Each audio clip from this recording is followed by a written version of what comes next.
Admiral Sarah Chen stood at the observation deck of the UES Defiance, watching the massive Zephyrian flagship grow larger against the star-scattered void.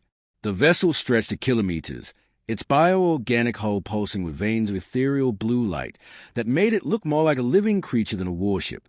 After 18 years of war, she was finally going to see the enemy up close. Final weapons check complete, Admiral. Commander Torres reported from behind her. His voice carried the weight of a man who had lost too much to believe in easy victories. All systems showed green across the board. Sarah nodded without turning around. The irony wasn't lost on her, preparing weapons for a peace ceremony. But humanity had learned it hard lessons during the Long War. Trust was a luxury they could no longer afford. The war had started when humanity expanded beyond the Centauri system and encountered the Zephyrian Empire's outer colonies. What began as first contact had quickly descended into violence when the Zephyrians declared humans a contamination that needed to be cleansed from the galaxy. Entire human colonies had been reduced to ash. Billions dead. Children who had never seen Earth's blue sky turned to vapor in the cold void of space. Sarah touched the scar along her left temple, a memento from a battle of Kepler 442. She had been a captain then, watching her crew die around her as Zephyrian plasma tore through her ship's hull. The memory still woke her at night. The smell of burning flesh, the sound of vacuum pulling her friends into the darkness. Incoming transmission from the Zephyrian flagship. Lieutenant Walsh announced from the communication station. They are requesting permission to begin the docking sequence. Granted, Sarah replied, though every instinct screamed against it. But keep our point defense systems online, just in case. The Zephyrian message had arrived 3 weeks ago, transmitted across 17 light-years to reach Earth capital. Their High Arbiter, a being named HFY, claimed to offer humanity a path to peace. The Zephyrian military had grown tired of the war's cost, he said. Too many of their own warriors had fallen to human ingenuity and desperation.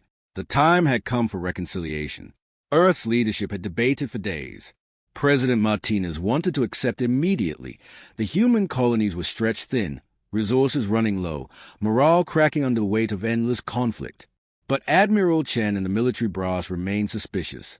The Zephyrians had never shown mercy before. Why now? Torres said quietly, moving to stand beside her at the observation window. The diplomatic team is requesting final authorization to board the shuttle.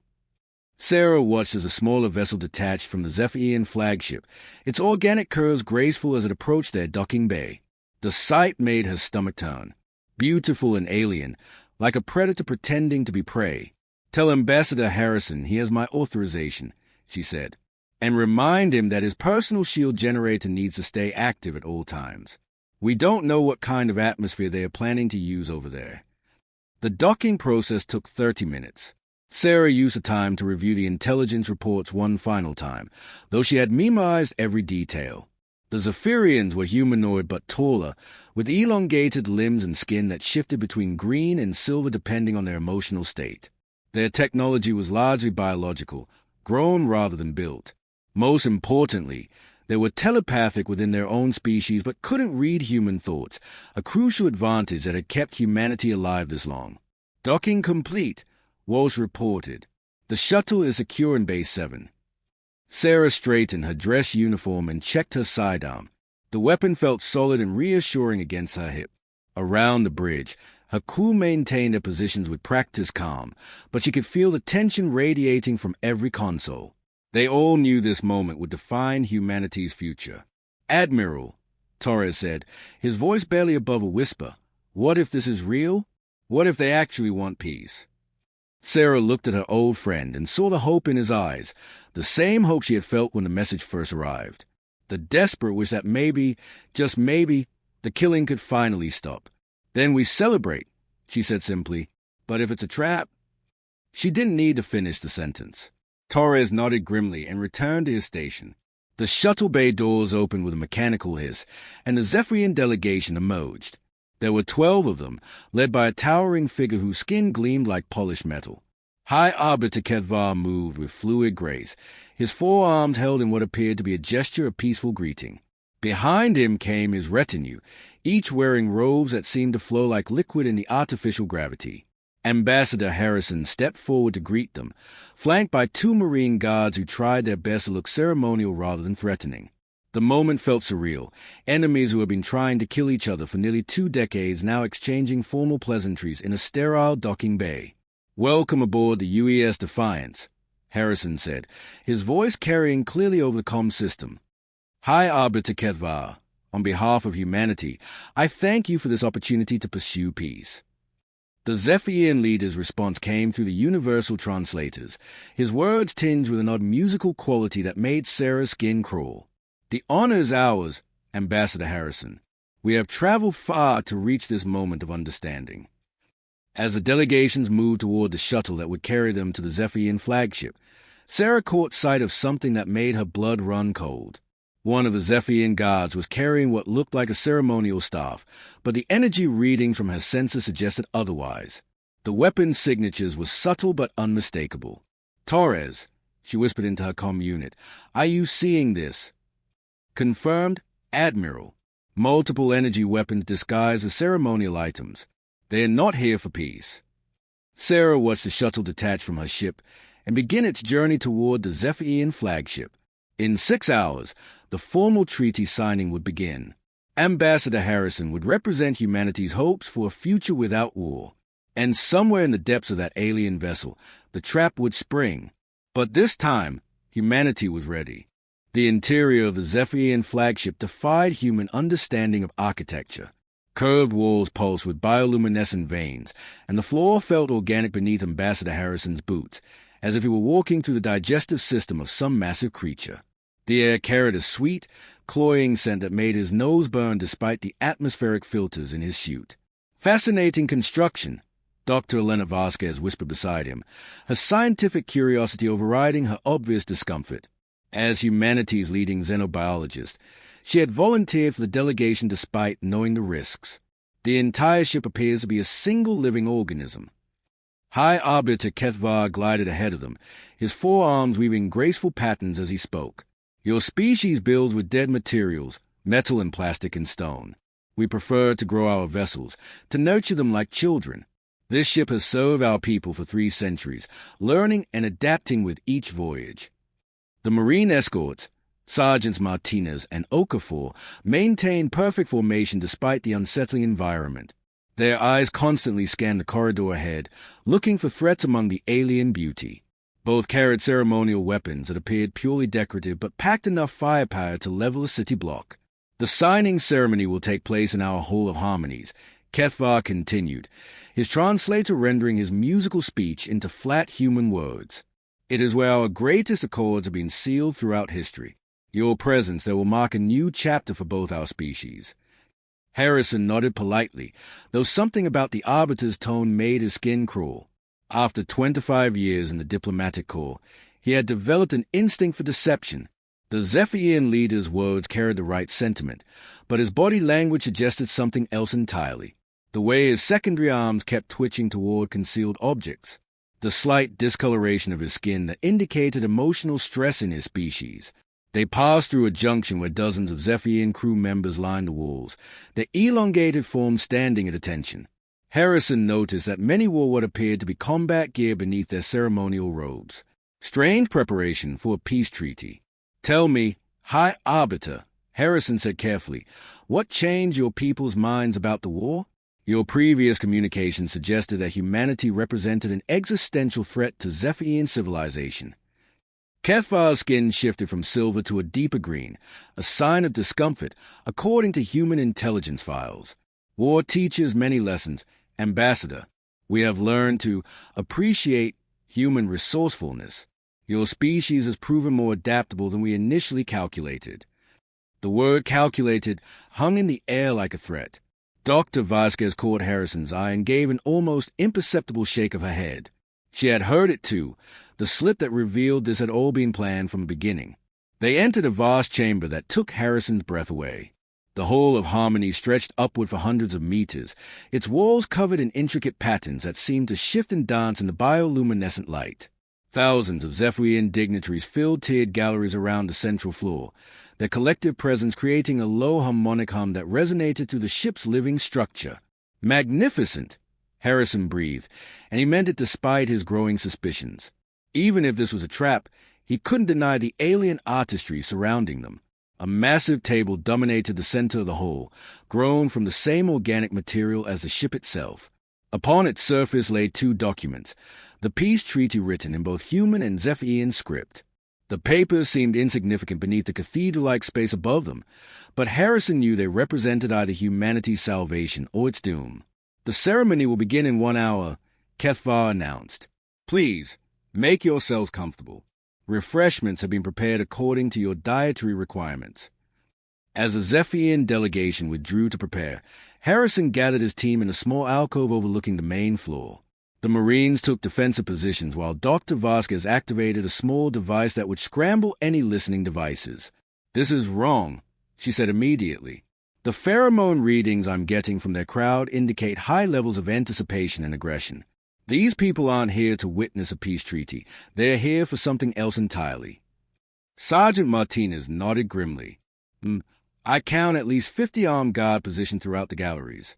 They are trying to be subtle about it, but those ceremonial staves they are carrying, they are plasma weapons, high-yield ones.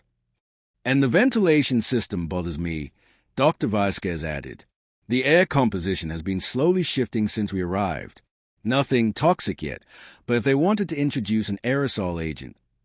Harrison felt the weight of responsibility settling on his shoulders like a lead blanket.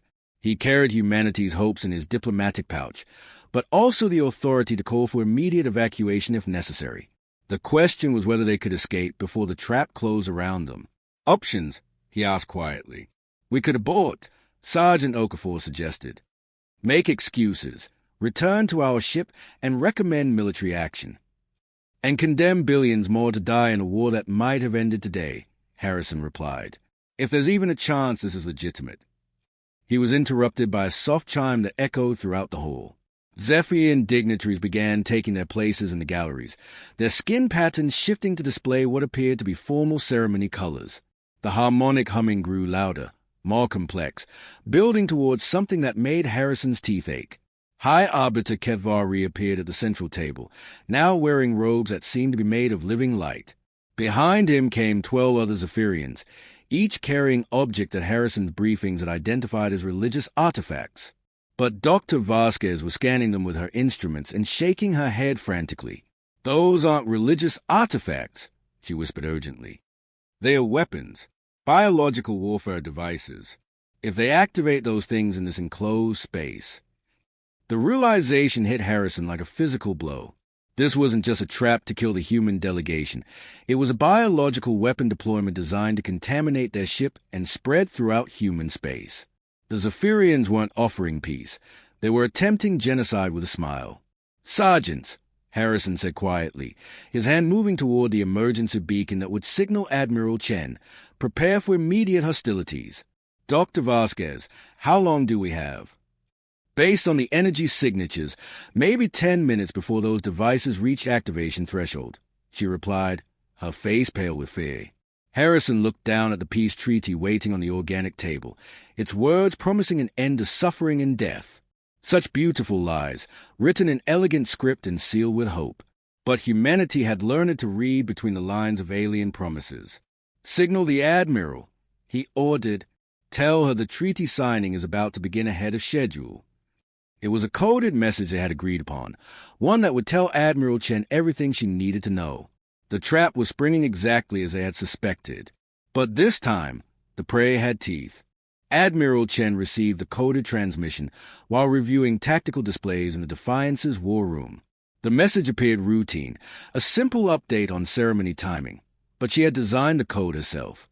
Ambassador Harrison was telling her that humanity was about to die. "Battle stations," she ordered, her voice cutting through the bridge chatter like a blade. "All hands to combat positions. This is not a drill." The bridge erupted into controlled chaos as a crew abandoned any pretense of peaceful intentions.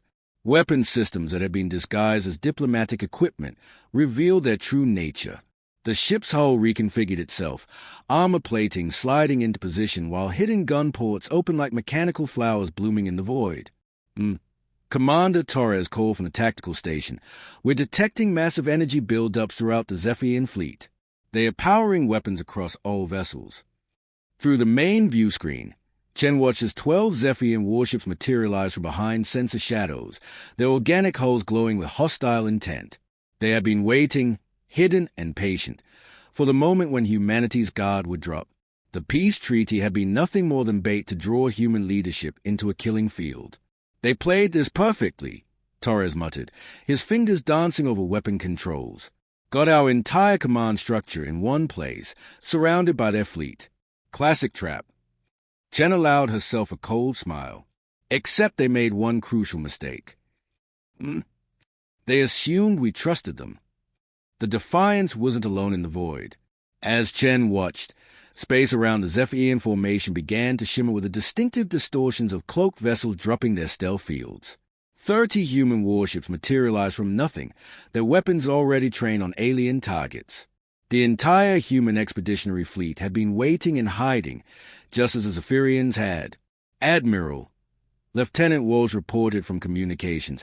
Incoming transmission from the lead Zephyrian vessel. They are demanding our immediate surrender. Put them through, Chen ordered, settling back in her command chair. Let's hear what they have to say. The view screen filled with the image of a Zephyrian military commander, his skin flushed deep crimson with rage. Behind him, Chen could see the frantic activity of a warship preparing for battle. Human Admiral. The alien snarled through the translator. You have violated the sacred protocols of diplomatic immunity.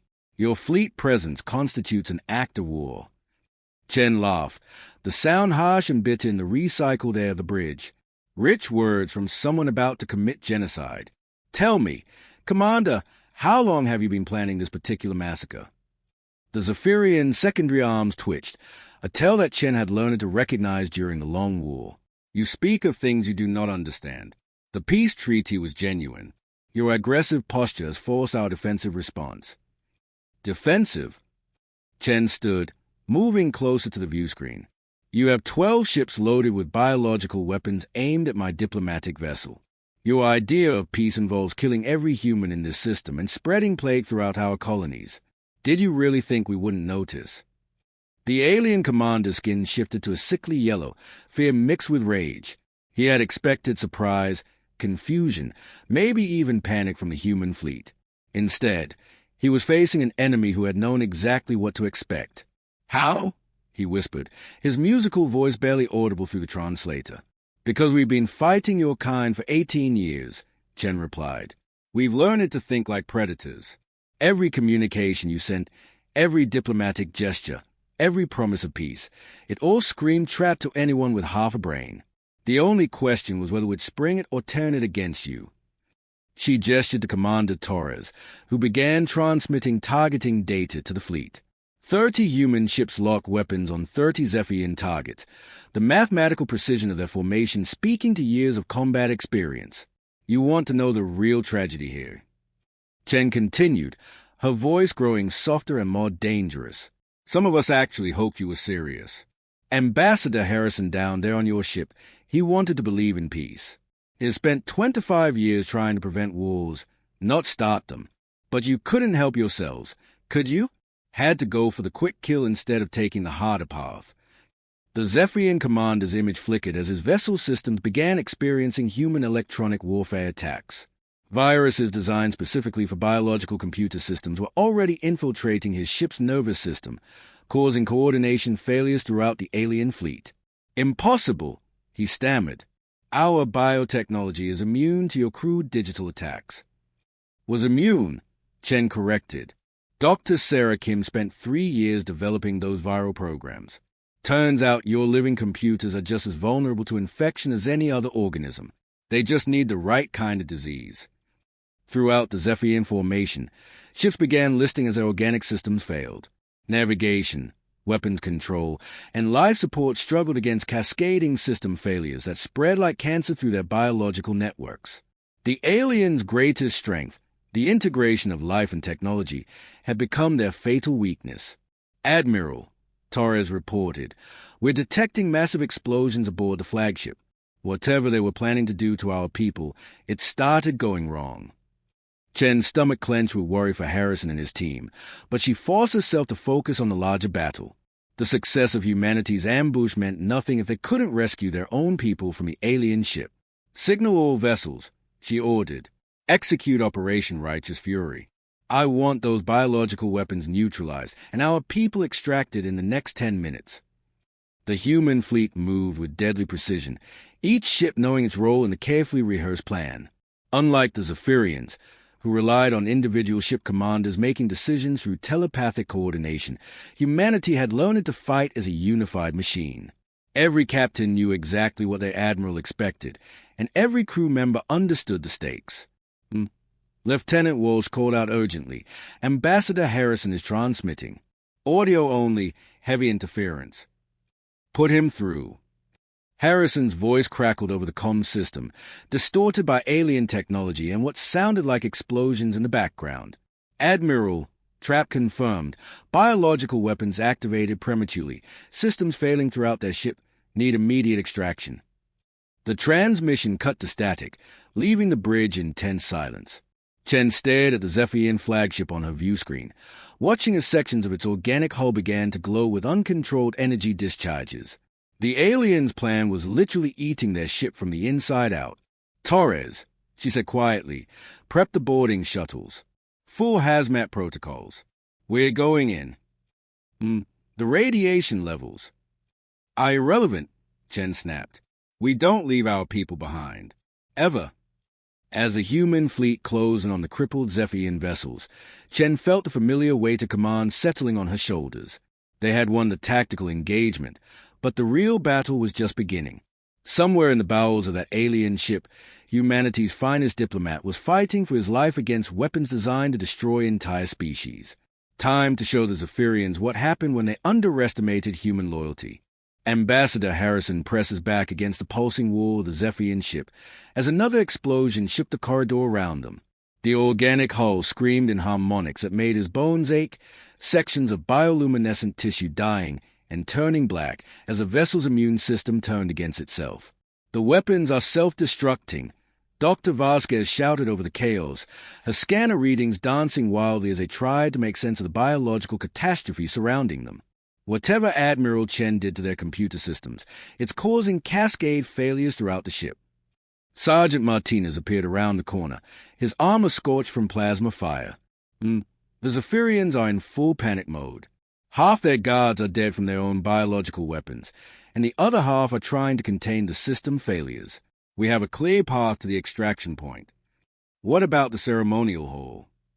Harrison asked, thinking of the thousands of Zephyrian civilians who had come to witness what they thought would be humanity's destruction. Sealed off, Okafor reported grimly. Emergency barriers came down when the weapons activated. Those people are trapped with whatever plague the military was planning to use on us. The irony was brutal and fitting.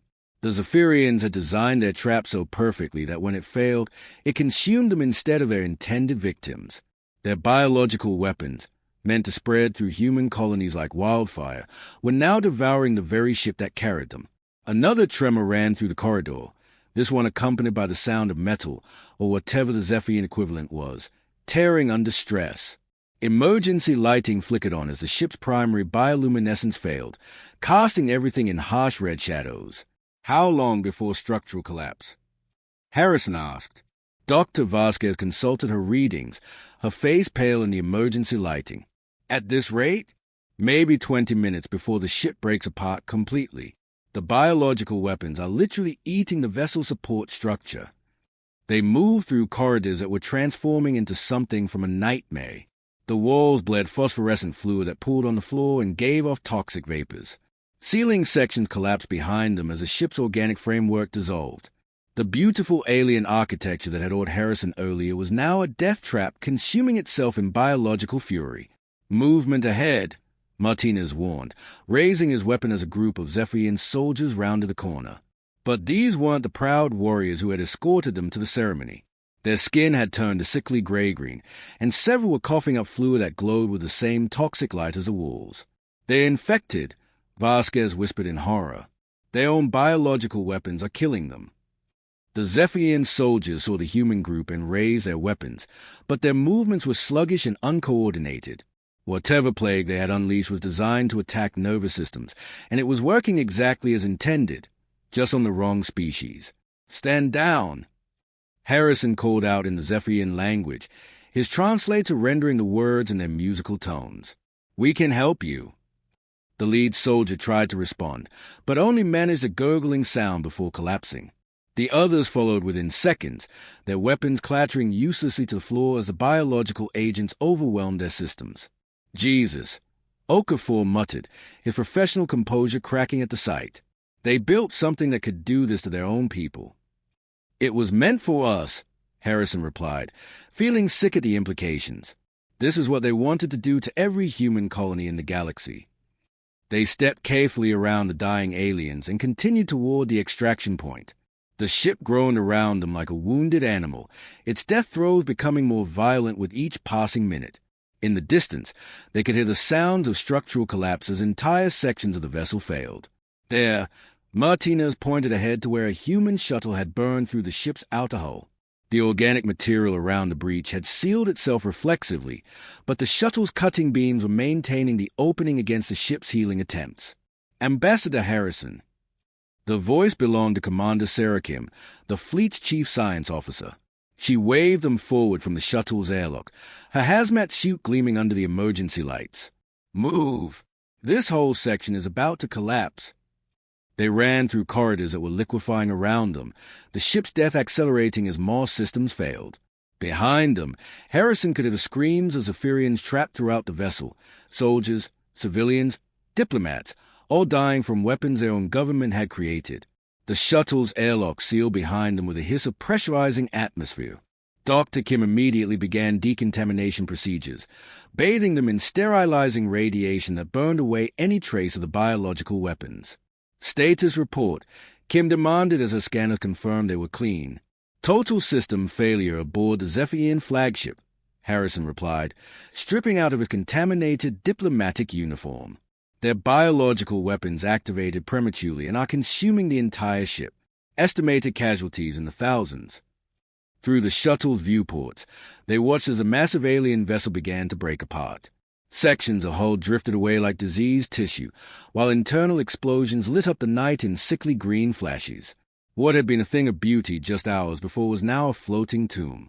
"Admiral Chen's compliments, sir," the shuttle pilot reported. "She wants you to know that the entire Zephyrian fleet has surrendered. Whatever you experienced over there, it's happening throughout their formation." Harrison closed his eyes and felt the weight of history settling on his shoulders. They had come here hoping for peace and found genocide instead. But in trying to destroy humanity, the Zephyrians had only succeeded in destroying themselves. "The peace treaty," he said suddenly, remembering the document still waiting on that organic table in the ceremonial hall. "It's still aboard their ship." "So," Martinez said gently, "that ship is going to break apart in the next few minutes.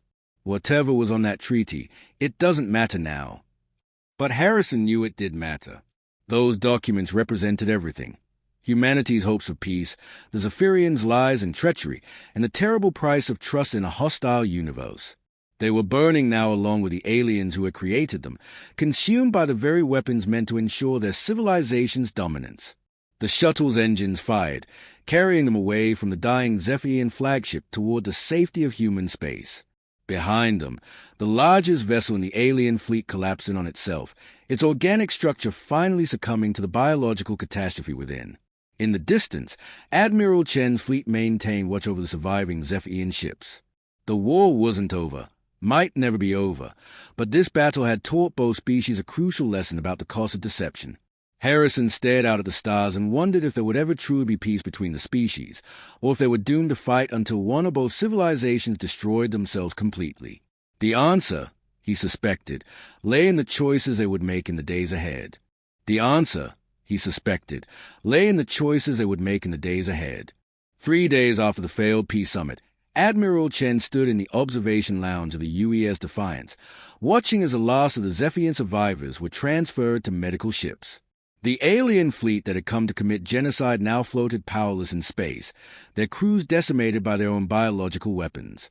"Final casualty report, Admiral," Commander Torres said, approaching with a datapad that carried the weight of tragedy. 14,000 Zephyrian dead across their entire fleet. Our losses were minimal. 6 wounded during the boarding operations, no fatalities. Chen nodded grimly. In any previous engagement, such numbers would have been cause for celebration. They had achieved a decisive victory against overwhelming odds, saved human colonies from biological annihilation, and done it all without losing a single life. But victory fell hollow when it came through an enemy's self-destruction. "What about the survivors?" she asked. "Mostly lower-ranking crew members who were in sealed sections when the weapons activated," Torres replied. "A few engineers, some medical personnel, maybe 300 individuals total. All of them are suffering from biological weapon exposure to varying degrees." Through the viewport, Chen could see human medical shuttles moving between the crippled alien vessels. Dr. Elena Vasquez had volunteered to lead the treatment efforts, working around the clock to develop antidotes for poisons that had never been meant for Zephyrian physiology. The irony was brutal. Humanity's greatest xenobiologist was now saving the lives of people who had come to destroy her species. "Any word from Earth?" Chen asked. Torres consulted his pad.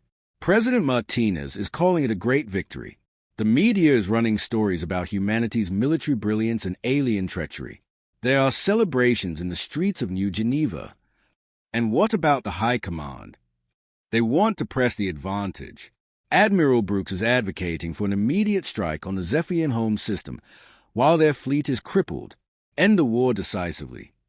Chen turned away from a viewport, her reflection ghost-like in the transparent aluminum.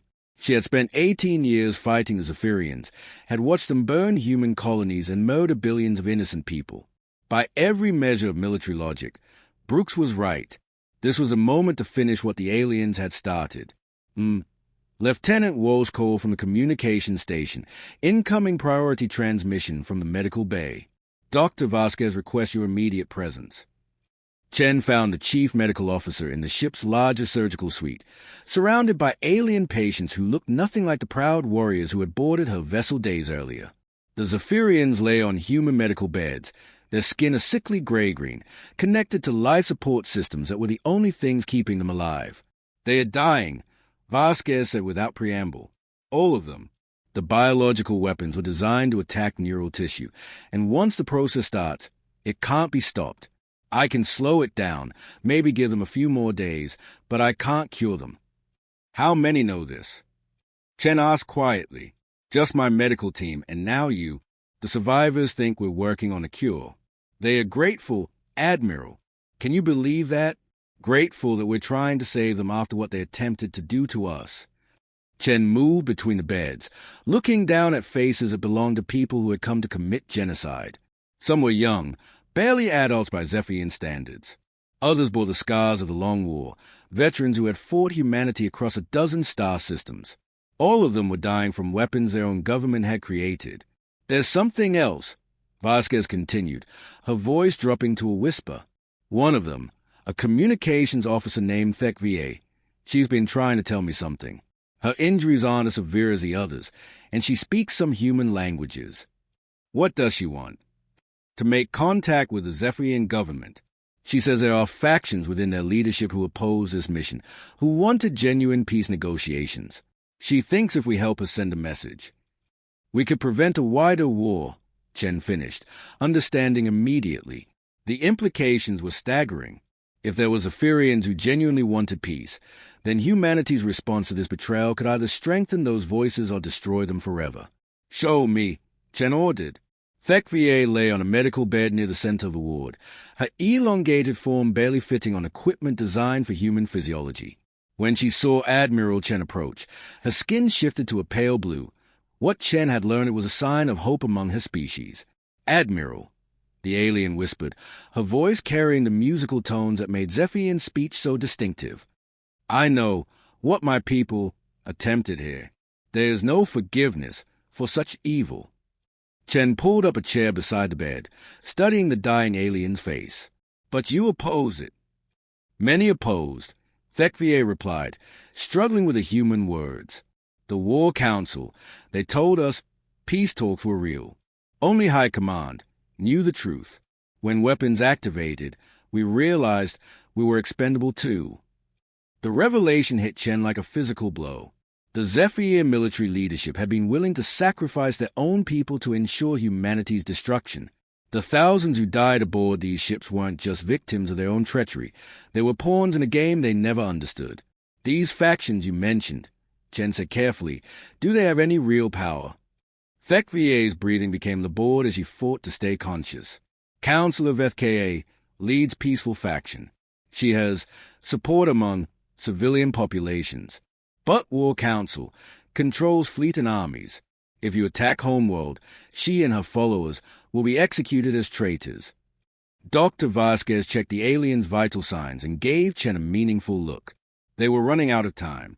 Whatever decision humanity made about its response to this betrayal, it needed to happen soon. What would you have us do? Chen asked. Your people tried to commit genocide. Earth demands justice. Not justice through more genocide, Thekvia pleaded. Help us expose War Council's lies. Show our people what really happened here. Let them choose between war and peace with truth. Chen stood and walked to the viewport overlooking the disabled Zephyrian fleet. Scattered among the drifting hulks were the bodies of thousands of aliens who had come here believing they were serving their people's highest ideals. They had died learning that their own leaders cared nothing for their lives. Admiral, Dr. Vasquez said quietly, I've been monitoring Zephyrian communications traffic. There's massive confusion in their home system. The government is claiming we destroyed a peaceful diplomatic mission, calling for total war against humanity.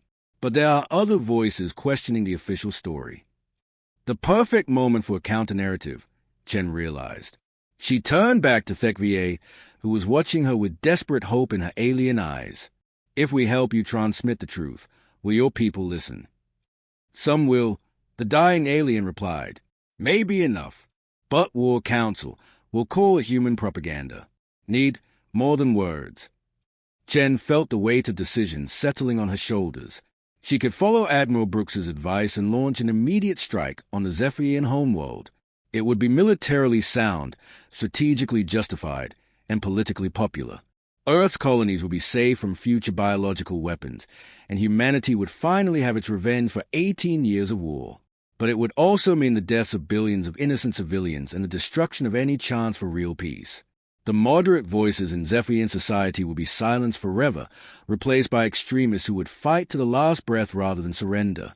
Commander Torres, she called over the comm system, report to Medical Bay immediately, and bring Ambassador Harrison. When her staff assembled, Chen looked at each face in turn. People who had followed her through the darkest moments of the war, who trusted her judgment even when it led them into impossible situations. We're at a crossroads, she said simply. We can respond to this betrayal with overwhelming force and end the war through genocide. Or we can take a more dangerous path, one that might lead to real peace but could also cost us everything. What are you proposing? Harrison asked, though something in his expression suggested he already knew. We're going to tell the truth, Chen replied. To everyone. Earth, the Zephyrian government, their civilian populations, the entire galaxy. We're going to show them exactly what happened here and let them decide whether they want more war or something better. Torres frowned. Admiral, that's an enormous risk. If the Zephyrian War Council maintains control, they could use the time to rebuild their fleet and launch another attack. Yes, Chen agreed. But if we destroy their homeworld, we become the very monsters they claimed we were. And the war continues until one of us is extinct. She looked down at Thekvia, who was listening with the intensity of someone who knew her next words might determine the fate of two civilizations. Help us, Chen said to the dying alien. Help us show both our species that there's a better way forward than mutual annihilation. Thekvia's skin shifted to a brilliant silver, the Zephyrian expression of profound gratitude. I will try, Admiral, for both our peoples. I will try. As medical teams prepared to broadcast the truth across the galaxy, Admiral Chen stood at the viewport watching stars that had witnessed 18 years of war. Soon, those same stars would witness something unprecedented. Two species choosing truth over propaganda, hope over hatred, and the possibility of peace over the certainty of destruction.